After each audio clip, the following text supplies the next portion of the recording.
Yo, so mga petics, 1 minute video naman tayo para sa part 2. Alam niyo ba na meron pala dito sa Baguio City ang nagtatagong burger restaurant? Very accommodating ang mga staff nila at napakabait na owner. Pet friendly at maganda ang ambience. Kaya ito, sinubukan namin ng extra large burger nila at fries with spicy barbecue. Grabe ang mixture ng sauce nila, malinamnam.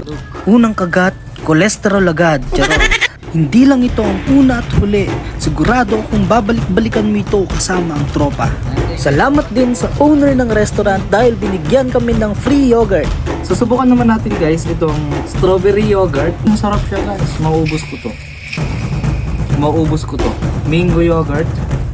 Nako, if I were you, pumunta kayo dito, piliin nyo to.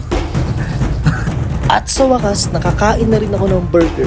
At salamat sa owner ng restaurant, hindi lang kami itinur sa kanilang vacation homestay, binigyan pa kami ng free strawberry at mango yogurt. At sa susunod na punta namin dito, ipapakita naman namin kung paano at gaano kaganda mag-stay ng one night dito sa lugar na ito.